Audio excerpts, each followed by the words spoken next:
Welcome to another enlightening episode of Bar Unleashed, where the law meets real life. I am your host, Órisánikè Arogundade, and today we'll be delving into a topic that affects nearly everybody: tenancy law.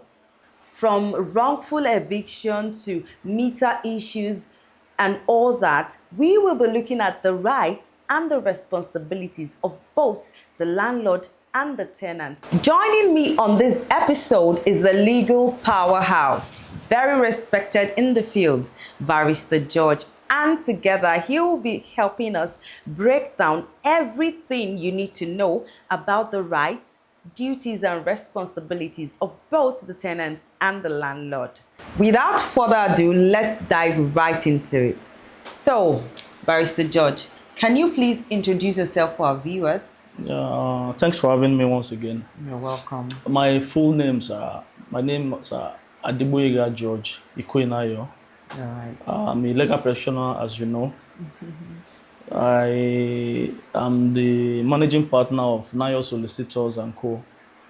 And we are into litigation, corporate law, property tax, maritime, oil and gas, and water fuel.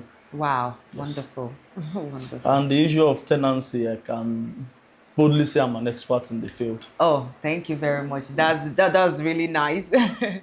All right, sir. So to begin, Barrister George, All right. can you give us a simple breakdown of what the Lagos Tenancy Law covers, the Lagos Tenancy Law 2011? What does it apply? Like, who does it apply to, and who is an exempt? Just a brief overview. Lagos State Tenancy Law applies to property owners and occupiers, and some part of the law still applies to even illegal occupants. So once you occupy a property, either with the consent or without the consent of the landlord, there is a particular section that deals with that. Okay. But maybe in the course of our discussion, I'll delve into that. But basically, it talks about the relationship between landlord and tenant, the rights, duties, responsibility, and how to resolve disputes when it arises, because it's always important. It must surely come to fore. Yeah. And the Lagos State Tenancy Law of 2011 has really done justice to some gray area, Okay. which would not need much argument if people actually take it seriously. You understand what I'm saying? So that's just it, basically. Then the Lagos State Tenancy Law, I would like to say, has its own limited jurisdiction Okay. as to a particular zone and area. Like there are certain areas in Lagos State that are exempted, and the Lagos State Tenancy Law of 2011 are not applicable. Yeah. I'll give an instance: Ikoyi, Yes, I know. Victoria Island, some part of Ikeja, and what have you. The law is not applicable. But any other place aside from this area that I just mentioned, the Lagos State Tenancy Law will be applied Applicable to those, to those areas. Yes, Okay, yes, all with these few exceptions. Okay. Yes. All right. Thank you very much. Really appreciate. So there is a lot of confusion around eviction. Can you help us clarify what exactly constitutes an illegal eviction under the law? Are landlords actually allowed to forcibly remove tenants, or to just attack them without a court order? Well, before the advent of this Lagos State Tenancy Law, Okay. you have instances where landlord will go extra mile to bring hoodlums to throw away properties. Just to recover their premises. Exactly. Some, they go to the police, while some go to the extreme. They will take off the roof of the apartment. But under the Lagos State Tenancy Law, it's illegal. Okay. And even to enter into another person's apartment or building, you have already committed a crime under the law. Even if you are the landlord? It's a criminal offense, because you are not in possession. The person in possession is the one the owner in charge at that point in time. Whoa. You understand? So coming to another person is, you are a trespasser. Then if you are not even moving out properties and causing damage and all that, you have committed other crimes and you'll be dealt with accordingly.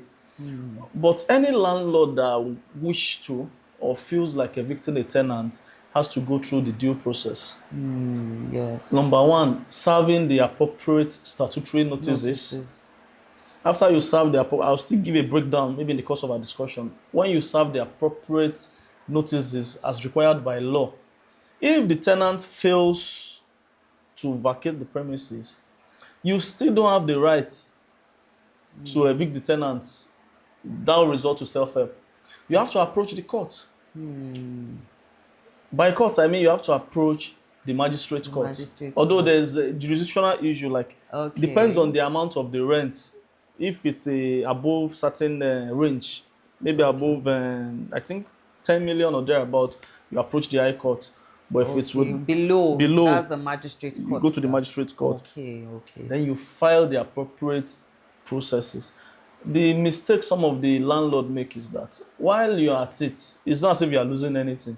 Whatever extra time, extra days, extra months the tenant stays on the property, you are still entitled to the particular rent till the matter is decided by the court. It's now the court that will give an order that the tenant should be evicted after you must have gotten judgment. Okay. You understand? Then it's the court sheriff that will enter the property with the assistance of the police to move the property out of premises. Or if it's to do, in case the tenant locks the door, you get a proper court order. You understand? Okay. So there will be an order for a first open, you understand? Okay. Which the record and the inventory of whatever is meant. It's a good question actually, because some tenants will just lock out the property and they will go away. On this job, there's nothing we have not seen. Let me punish the landlord, and maybe he just leaves a table in there. Because it's a trap. If the landlord decides to break into the apartment, you can just claim that I kept things, properties that are worth millions. You understand? And you cannot really dispute that because you have actually illegally entered the premises.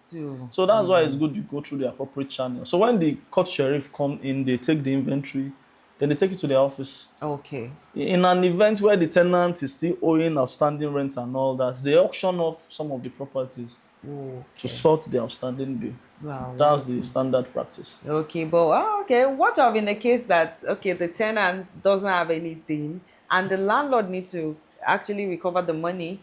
Because some tenants, just like we said earlier, they will just lock up the place for months, put nothing there. So by the time you now open, you are not seeing anything tangible to attach your money to. How before the court gives judgment for the eviction, all the outstanding debts that the tenant owes, including maybe utility bills, maybe for electricity, for refuse disposal and all that, security and all that. All that must have been factored in, and it becomes a judgment of the court. Okay. So all you need to do is to apply to the court to enforce that judgment. So the tenant automatically becomes a judgment debtor. You understand? And there are ways to recover judgment debt from a judgment debtor by different kind of applications. You can attach the person's bank account. You can even there's another one. You can, if the person doesn't have any money, he can be committed to prison custody. Wow. Pending when he fulfills his judgment debt. Okay, interesting. Yes. Interesting. Just that most people, they don't really ask questions and they don't really know their rights. Wow. You understand? Wow. So, but it's not as if the money is gone. If you really want your money, you apply to the court, and there are various ways you can recover those debts, because the person becomes indebted to you. It becomes a judgment debtor. Wow. Thank you. This has really been enlightening. So also want to ask, can a landlord legally increase rent without discussing or getting the tenant's consent? Some landlords will just increase the rent without informing the landlord and just the tenant. Let me put it this way. It's going by the law. The landlord or the property owner has a right to increase the rent. It's your property. You can increase it. But there are certain guidelines. Okay. You understand? For example, you must give adequate notice to the tenant. That's number one. All right. At least minimum of 6 months notice. Wow. It's not as if maybe the tenant is about to maybe the rent will be due in a month's time, then you are now coming up that you have increased the rent. That notice is not adequate. It doesn't work you like understand? that. So you can give the notice at the dependency of the tenancy, so that the tenant will be aware. Aware. You understand? And will not have any excuse that no, you didn't give me enough time Then or notice. he can respond accordingly. And again, you cannot arbitrarily increase the rent, because what the tenancy law says, in particular section 23 or thereabouts, to increase the rent, maybe somebody comes in and is paying, for example, 100,000. You can't just wake up and say, okay, you start paying 200,000 now. That's 100%. 100% increment. You have to justify it. And what the law considers is the prevailing rent rate in that vicinity. You understand? Okay. And if the tenant can still approach the court and challenge the increment, that is not justifiable. You understand? If the prevailing rate in that, for example, we know the rent in Lekki. Yes. Coming down to, let's say, if you come down to Chevron, for instance, it's a bit lesser. Coming to Aja, it's a bit lesser. It's as if the farther you go, yes, the more it gets lesser. Like our own area in Ibejuleki and Lekki So you can't be in that area now. Maybe you start paying rent of like, let's say, for instance, maybe 100,000. Then the landlord will just come and say, "Oh, you must start paying 200,000." Meanwhile, other property owners within that area, with the same kind of property, with the same room size, the same description, they are still paying 100,000. It's not going to work. So the tenant can apply to the court, and the rent will be reviewed accordingly. Okay. You understand? Okay. I was even thinking there's a provision that says if they want to increase the rent, it should be 10% or something of the existing. No. Okay. There's no benchmark, but it's just the prevailing rate within that vicinity. Within that vicinity. That's when you can challenge it. Okay. You understand? Okay. But it's not as if you can give 10%. You cannot make an unreasonable increment. You understand? Even to a common man or to a reasonable man, you understand that no, this thing doesn't make sense. So the tenants can always challenge that kind of astronomical increase in rent. Okay. I don't know if you get my point. Yes, I do. Yes. So if the landlord is your property, but a person coming into the house will need some peace of mind. Like some landlords are very notorious that when you come into the property, before you know it, they quickly increase the rent. Meanwhile, you have paid agency. There's a matter I'm treating right now. They rented the house about 5 million. They paid the agency, paid the agreement. You understand? Then after a year, you say, okay, they should move out of a property. Wow. It doesn't make sense. And they did some things, just moving in and all that. You understand? So there is one thing I even saw on the social media sometime last month. A lady, she developed a shop and all that. Then the landlord actually had to move out. I think she destroyed everything. Removed everything. And they were able to over stop. A year ago. Because so, she said till now the place has not been rented. Okay. Because she made sure to the last letter she removed everything. Even as much as some tenants can be stubborn, some landlord as well, they are not helping. You need to be reasonable. Exactly. And some astronomical increase as well. Some properties that have been in existence for like 20 years now. You understand? They will now say, oh, they want to increase it. Like, you can't compare the property that's been in existence for 20 years and the one that is just coming up. Or just newly built. Well, it has to be within that prevailing value. But Lagos State government, they are trying to come up with a way to regulate rent in Lagos. Yes. We are hoping it comes to light. Like, you have to pay maybe monthly, and it has to be reasonable. Yes, I think I saw it. So it won't be that yearly that you just put price. Exactly. So we are hoping it comes into fruition. Okay, that's really wonderful. Thank you very much, sir. So going further, I want to ask, who do you think is legally responsible for repairs in a rented apartment? Is it the landlord or the tenant? And what kind of repairs fall under each person's responsibility and duties according to the law? Well, the thing is, I manage properties. Okay. So there are what we terms, depends on if there's an understanding between the landlord and the tenant, that's aside. Okay. But if that is not there's no agreement pending, what is applicable is that there's what we call major repair. Yes. Then there's what we call minor repair. At times, some tenants might just call me and they'll be like, my key got hooked. If you are using the lock and all that, naturally wear and tear, it can, comes in. You understand, accidentally or maybe by their own negligence, then you now start calling the landlord that you should come and fix that padlock. No. It's unreasonable. That's unreasonable. But let's say, for instance, maybe Structural building. maybe there's a structural defect, maybe there's a leaking roof or POP ceiling and all that. It's the responsibility of the landlord to fix it. Okay. You understand? Or there's this one that really causes argument. The sewage. Sewages. Once it gets filled, they'll be like, landlord should come and pack it. No, it's not the landlord. You're the one using it. You understand? Okay. So it's just as if you are saying, no, since I'm in the house now, you still sweep, you clean it, you maintain it to some reasonable extent. You don't expect the landlord to come into your house and start sweeping for you. No. Or maybe to maybe clear the grasses around. Moreover, you're the one that actually used the sewage to that point that it got filled. It's still the same thing as your trash. Maybe you just ask the landlord to come and wash your plate. Trash. Like there was a case. I think there was a lightning that brought down the tank. This scaffolding. Oh, okay. So the tenants, they didn't have access to water and all that. So when my clients called me, I said, no, it's your property. The scaffolding will remain there even when the tenants move out. Mm-hmm. And part of the facility that made the place tenantable, that attracted the tenants to even rent out the property in the first place, is because you have these facilities ready for them. So if it's no longer functional, that means you are breaching on your own side of the agreement. That means the place is no longer tenantable and they cannot have access to water. So you have to fix it. It's not their fault. It's not their fault. Another instance is that electrical wire, it got burnt. Like the whole electrical fittings, because I think probably the contractor used substandard material. Okay. It's the responsibility of the landlord. Whoa. You understand? But you cannot say maybe you plugged something, then maybe there was an electrical surge and the socket got bad, or your fan or something got. You now said the landlord will come and pay. No, it's not done. It's not done. There's a case that is going on.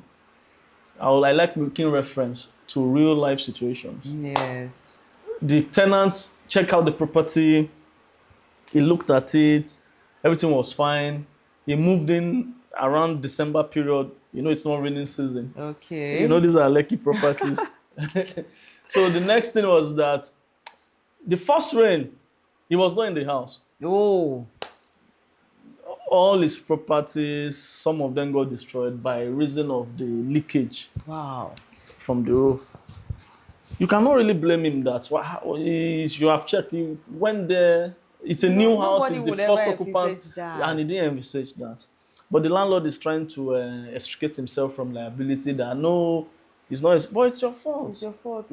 Because he said that he wasn't aware that the place was leaking. Exactly. And although we are still in court and definitely. Although I even realized most of all these people, they know about how bad these properties are, and they intentionally still let especially the agents. Why? Especially the agents. So when we called an independent expert to examine it, the construction of the roof, there's what they call gutter that will discharge water down. The whole place was blocked. Wow. That's just another instance. But major repairs, like there are certain repairs, like major repair, it falls under the purview of the landlord. You can't say you have a broken tap inside your bedroom, then you now say landlord should come and fix it. No. And usually it's even the tenant or maybe the children or something that must have twisted and they played with it or something. And it's broken. But you know, say landlord should come and fix it too. You can't tell the landlord to come and because it is because of the usage over time. You bet droplets of hair, toilet crumbs and all that. You were using it before the thing got blocked. Then some people, anything, they will call the landlord. Maybe probably they will still call the landlord to come and cook for them. But notwithstanding, the landlord as well, they should endeavor to check up on their property and see how it is being maintained. Because if those people are not using it well, by the time they are leaving the property, you end up spending more. That's why some of the property I manage, I conduct random inspection. Maybe every 3 months, every 6 months. Okay. And before the person moves out, I inspect if the property is still in order. Okay. You understand? That's the only way you can protect your property and protect your interest. You understand? So if a tenant should call your attention to certain defects, some landlords, they have that habit. they will never turn up. Yes. Do you understand? They will never. They will not. They will never turn up. Sincerely. There was an instance. The gate. The gate belongs to the landlord actually. Then I think they didn't fix it properly. Okay. Yeah, like it was a structural defect. Like I mentioned earlier, structural defect has to be taken care of by the landlord. You understand? I was like, no, I'm not the one using the gate now. I don't know. I told, no, you can't do that. They can afford to leave the gate wide open, and it's your property that will be deteriorating. Yes. Then this issue of when people come in and they perforate walls and all that, there should be an understanding. The grand standard. When we get to the tenancy agreements and all that, I will discuss that extensively. You understand? Perforation of wall and defacing or changing the paints and all that. Yeah, because I noticed some landlords, they say they want their building to be white. So no matter the color you paint it, when you are moving out, you put it back to how you made it. That agreement has been written, because oral agreement at times doesn't hold water. Work. You understand? So it's better you have a standard understanding, duly signed. You will now discover that most landlords, they make this mistake. They collect, because they will say, this agreement money is big. I can't pay any lawyer. They'll like, just give me the money, then they will start having issues. So that's about it. Yeah. All right, thank you very much. So this question, because this one I'm very much interested in it, because we've seen cases where landlords, they hold on to prepaid meters or even control electricity supply. I want to ask, is this legal? And what rights do the tenants have regarding independent access to utilities like electricity and water? Must they come from the landlord, or when it's not, what do they call it, fully serviced apartment? When it's serviced, we understand that, okay, it comes with it. Let me put it this way. Okay. The electricity supply, if you purchase a transformer today and you connect electricity to it through the Eco Electricity Distribution Company, it ceases to be your property. Even electrical poles, it belongs to the government. It's for common use. Yes. Same applies to electricity. It's a utility that you consume. So the control and access is solely yours. Okay, thank you. You understand? If there's a prepaid meter in the house, it is the responsibility of the landlord to provide for a prepaid meter.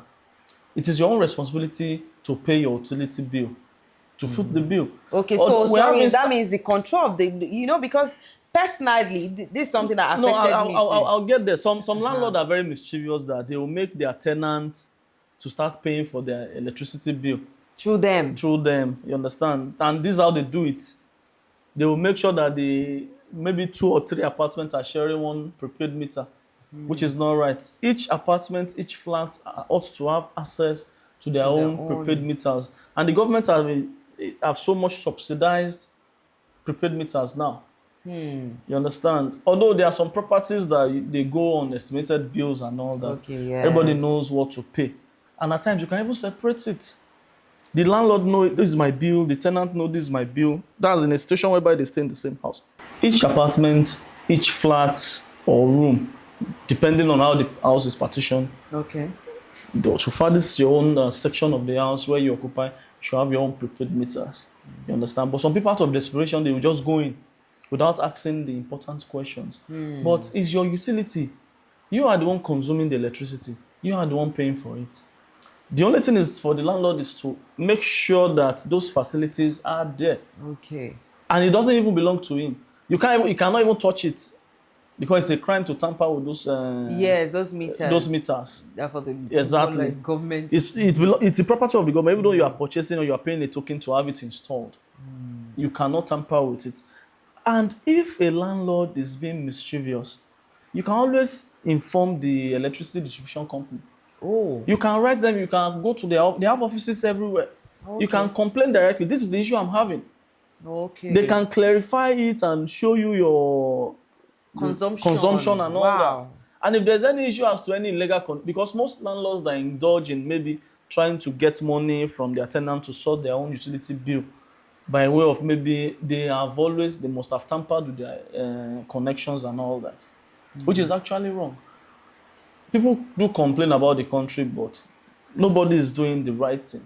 If we are actually doing what is right, we'll be better off. You understand? You complain about the same thing you are dishing doing. out. You're guilty You of. understand? Exactly. They So say who comes to equity must come come with with clean hands. You're very clean hands.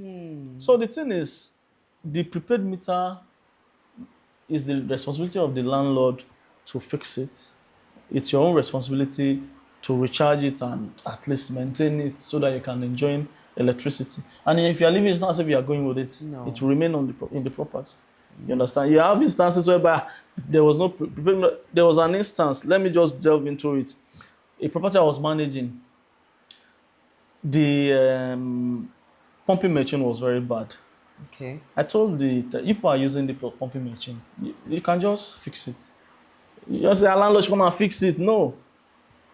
And some of them, they fail to admit to their own fault. Because some of this pumping machine, it uses coil. Okay. The fact that I'm saying this is that there are things I've experienced over time. So if the voltage is very low, if you use the coil, it will be damaged.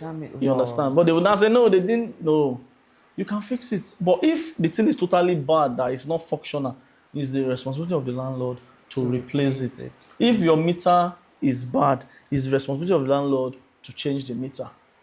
But it's your own responsibility to pay and recharge your prepaid meters. You understand? And you should not be paying utility bill to your landlord. Through the landlord, you should pay directly. You should pay. You should have a relationship with the Eco Electricity Distribution Company.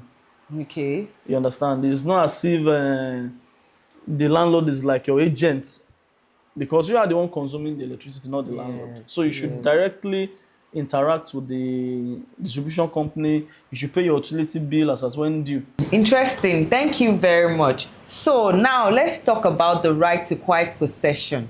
What does this mean in practical terms for tenants? Because we want to know, can a tenant take legal action if his right is violated, say through harassment or constant interference by the landlord? Can you please let us know more on this? Of course, of course. Thank you. Quiet possession, in simple terms, is that right to enjoy your property, the facility that you have paid for. Okay. So it's your right that is guaranteed by law.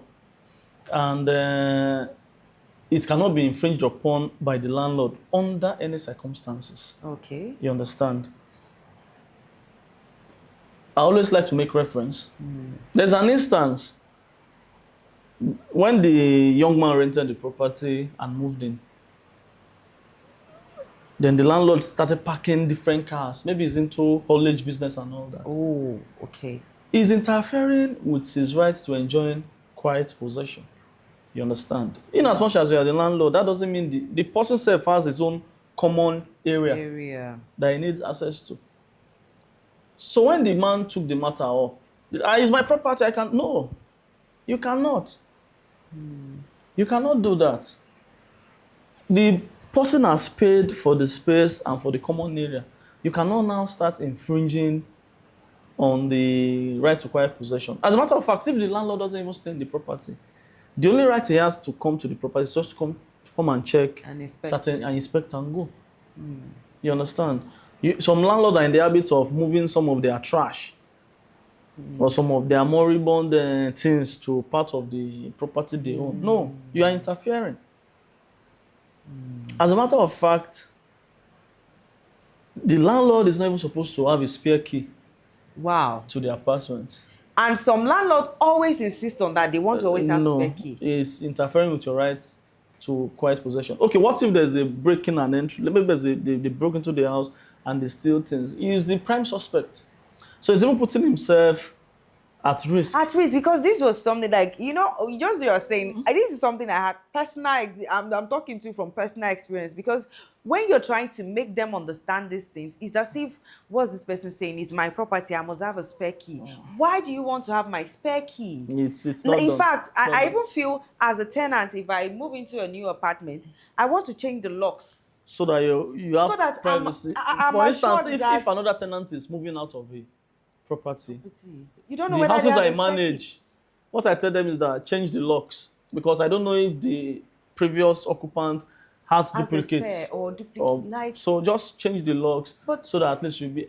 But the landlord should not have a spare key to your apartment. your apartment. And if the landlord is even coming to visit the apartment, he should call.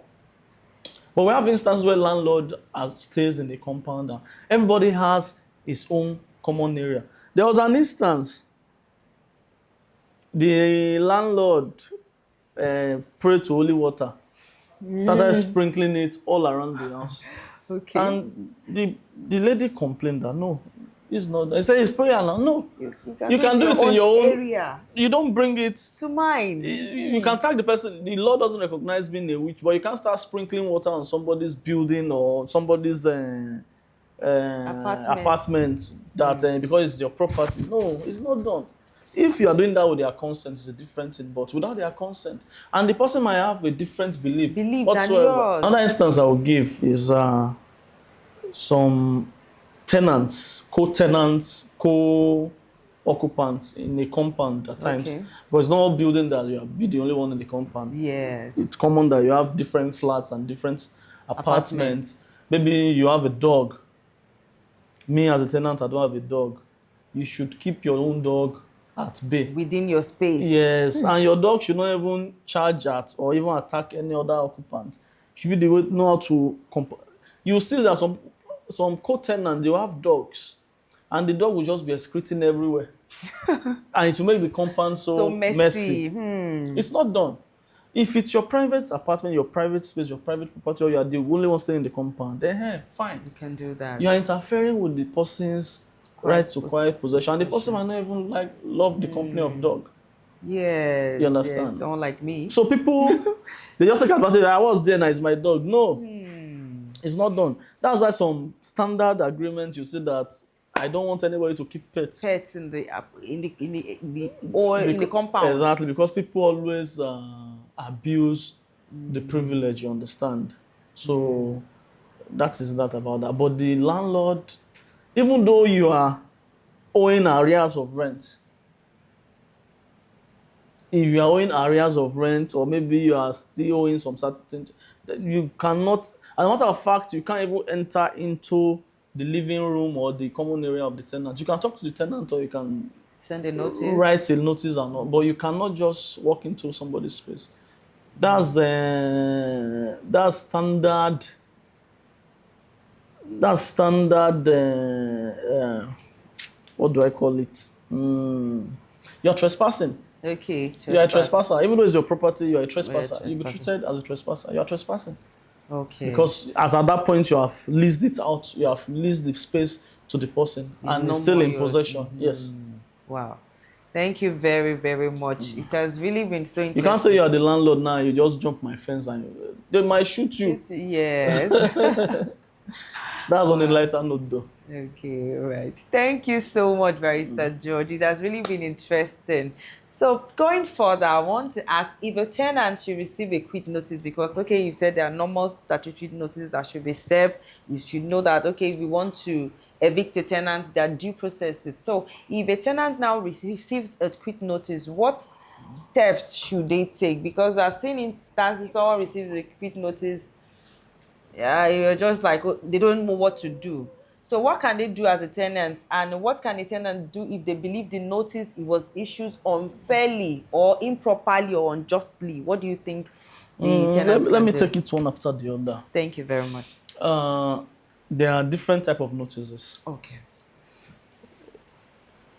An annual tenant, you are entitled to a 6-month quit notice.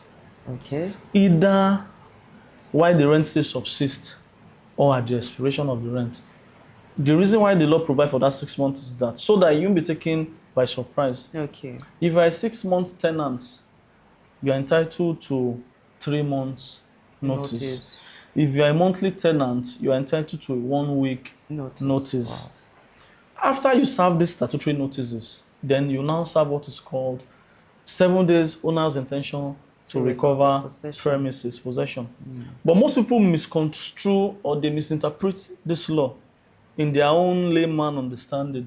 Okay. Because the fact that if you are occupying a property and maybe your rent is still subsisting, you still have like 10 months to the expiration of tenancy, if your landlord should serve you a quit notice within that period, it's valid.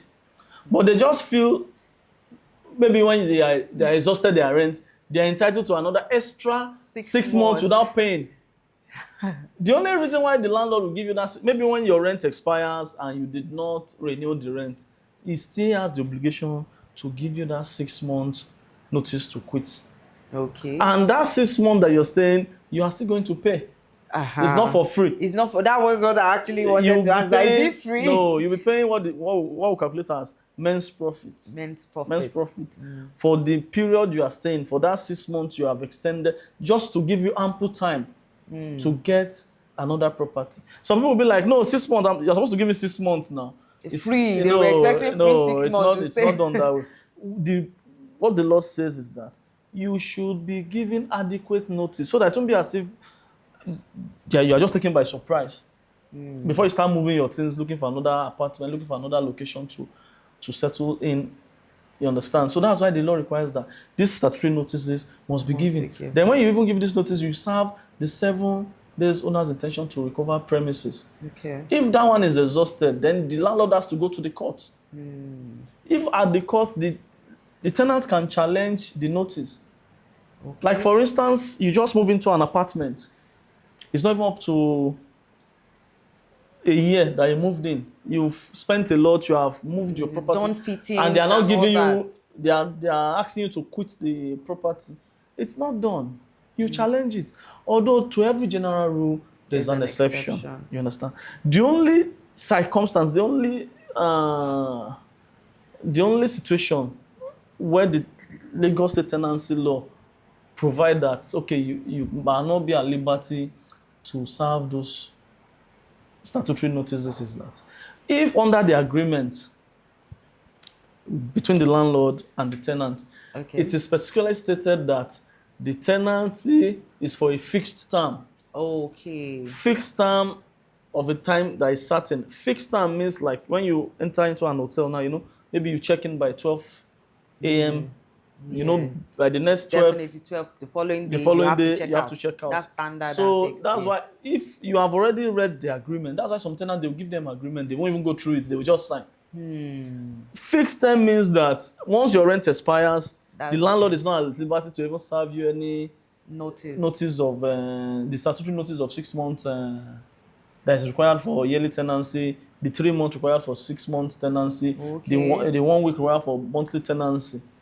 Okay. The landlord will just go ahead and serve you the 7 days owner's intention to recover premises. Wow. And after that, he files for eviction at the court. Wow. You understand? So, and again, a tenant at will.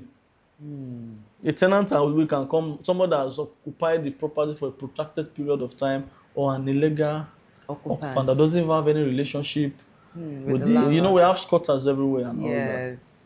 And at times you see people subletting a property they have rented from the land. There was an instance, the young man wanted to travel to the UK. He left the property and his friend stylishly would just enter, would just continue the rent. Meanwhile, he don't have any relationship with the landlord. They say, I know it's my brother. It's not done. So on that circumstance, you are like you'll be treated as an illegal occupant. You understand? Because you are not there. You are not there by law. You are not there. There's nothing binding you. You don't have any relationship with the owner of the property. You understand? But one thing I want people to realize is that it's very important. Once you are served with 6 months quick notice, don't take it like it's at liberty for you to stay in the house rent-free. The landlord can still file an action and recover the rent for that period that you have stayed. And if you file an action in court, so long as the matter is in court, all the rents that has been accruing, it keeps counting. It keeps counting. Judgment. Yes. Just that some landlord will just want to let go. Just be like, no, I don't need it. Just you understand.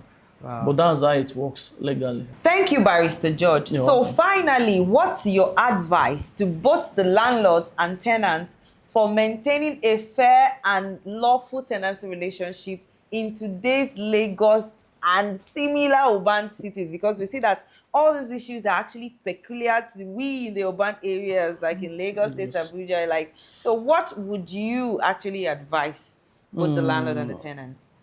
one thing is that I used to tell tenants one day everybody will become property owners, and you should always treat the property you're occupying as your own. If you are doing that, there won't be any problem. In as much as we have some monsters as landlords, some tenants are worse off. The kind of destruction and the kind of way they use the property, you would wonder, like, this person, do you even intend to even own a property? Because if you intend to own a property sometimes in life, would you even... You won't use the property the way some people use it. And some people, maybe the human empathy, or maybe they don't have any human feelings at all. They just do as they please. They do as they please. You get to the property and you now wonder, is this the same property that was listed down before? So both parties should be considerate. And before you get into tenant and landlord relationship, you should discuss, have an understanding. Like the properties I manage property as well as a lawyer. Before you come in, I give you a form you fill. I will make sure I scrutinize, I screen. You have a guarantor, I'll reach out to the guarantor. You understand? You pay some deposits as some sort of commitment fee in case there's any damage. That one is just the money you pay. If there's no damage to the property, it will be refunded to you. Okay, I think that's what they call caution. Caution deposit. Okay. You understand? Okay. In case there's no damage, and at times the kind of damage some tenants would cause on the property, that fee itself might not even cover it. You understand? But it's just a way to put them on their toes. But there are some tenants, they'll use your property, and believe me, you appreciate it. You pray for the tenant. On the part of the tenant, they should utilize the property as if it is theirs. Then on the landlord, they should treat the tenant with mutual respect. You understand? Even though the tenant is falling short of, maybe it's not, you know your tenants now. Some will pay in time, some, you understand? But if somebody has been consistent and maybe he has one or two issues, you should not take it out on the person. At least you take your time and consider, okay, maybe it's just like this and like that. Have that rapport, have that conversation. Like the properties I manage, most of the tenants, they are more like my friends. Some of them will eventually become my clients as well. Because of the kind of rapport and the kind of relationship. I will remind them, please, don't forget your rent will be due. There was an instance I had to cover up for a tenant. Because I know him very well there. He's been very up. He is always, but maybe there are issues there and there. The economy. But one thing is that both parties, both the landlord, the tenant, they should treat each other with mutual respect. And they should not even discriminate. You go somewhere and be like, no, I'm not giving an Igbo person my property. No, I'm not giving an Hausa person my property. No, it is wrong. It's discriminatory. It's even illegal. You understand? So everybody should treat everybody with respect. With respect. That's just how it's going to work out fantastically for everybody.